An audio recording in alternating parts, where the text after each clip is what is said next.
The buyer broker agency agreement brain dump. We've tried to shorten this and make it as simple as possible, taking out unnecessary stuff, but also aligned it better with what goes on with the buyer broker agency agreement. Now, keep in mind when you fill out this brain dump, this is to be done at the beginning of the relationship with the client before you start showing homes, and absolutely before you ever actually start writing offers. See, I'm going to pop up our little friend Joe from Legal here. This is where I'm going to get a little didactic.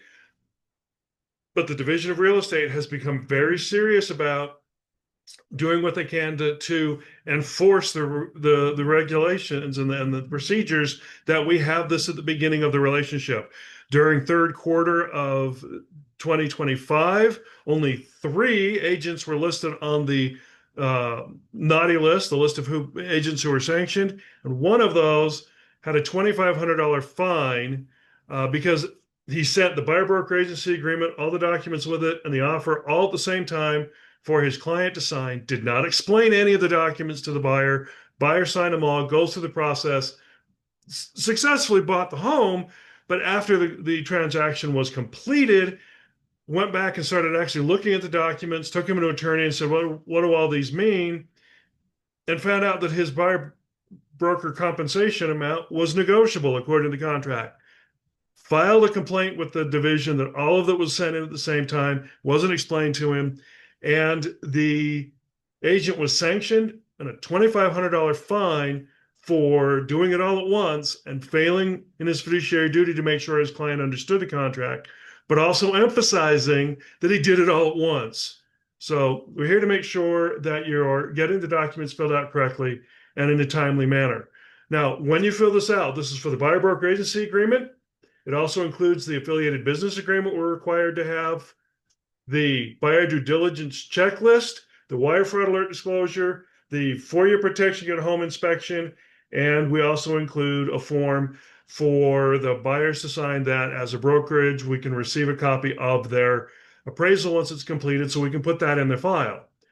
Since all the names and everything are the same on all of it, we cut this down as much as possible.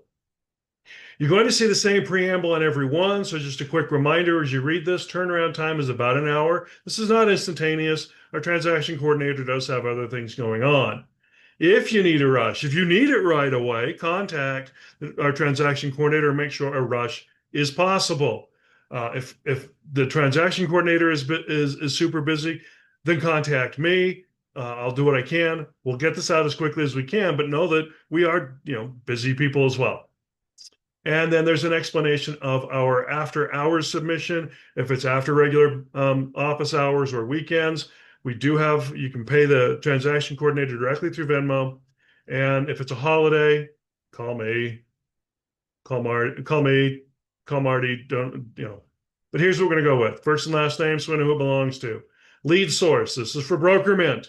We always enter this so that we can track in BrokerMint where your deals are coming from and help you begin to see where your best deals are coming from. Buyer agreement. Okay, I'm going to pop up Joe from Legal here for just a second. This is a reminder that if your buyer is actually using an LLC or a trust, we have to have the name of the trust or the LLC the way it appears on the legal documents, and title will be requesting a copy of any trust documents or incorporation documents. But even though a human being will be signing it with their name, we have to have it in the name of the trust of the LLC. And then the rest is pretty self-explanatory. Buyer one and all their contact information. Now, anything with a red star, is required. You notice we make buyer two and on down not required. If there's only one buyer, you don't have to keep filling in blanks for a buyer two. If there is a buyer two, use it. Get their information in there. If there's more than one buyer, right here, right after buyer number two, instead of at the bottom like it was before. Type of financing. This is also something we keep track of in BrokerMint, again, to help you see where your deals are coming from. Expiration date for it, location. Now, this is where on the buyer broker agency agreement, you know that it states in a blank county, you can put in all, you can name a specific county or a specific property. If you are naming a specific county or property, then you have to put in the county or property. Are there any specific properties this agreement should not cover? We're going to bring our little friend Joe from Legal back over here. This is new. We've been doing this for the last 10 months or so since the Sitzer agreements.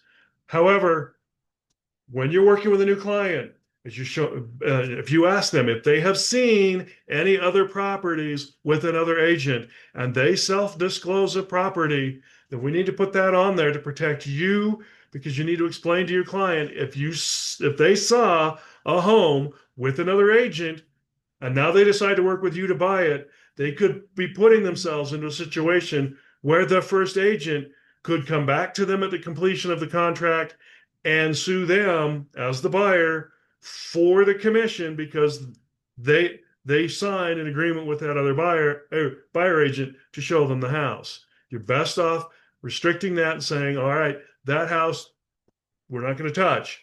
If they don't disclose anything and you ask them as you go through the form, they don't disclose, you've done your duty to find out about whether or not someone's there. Buyer broker agency compensation. What compensation amount you negotiate with them as a percentage of the gross acquisition price or a specific dollar amount. Or if you've got a percentage and then you are charging your transaction fee, make sure the transaction fee gets recorded or it just comes out of what your gross commission is on that gross acquisition price. Okay, final details. If there's going to be an addendum, please explain to the transaction coordinator any kind of addenda you have. And then just the reminder down here at the bottom that it's up to you to review all the details on the contracts to make sure they are correct. As always, if you have any questions, call me, call Mark, call me first. But make sure you're using this so that you can get that out there, get it to our transaction coordinating team as quickly as possible, and they will jump on it as soon as they can, and they'll follow up with you. That's all you need. That's it. And you're done, and it's ready to go.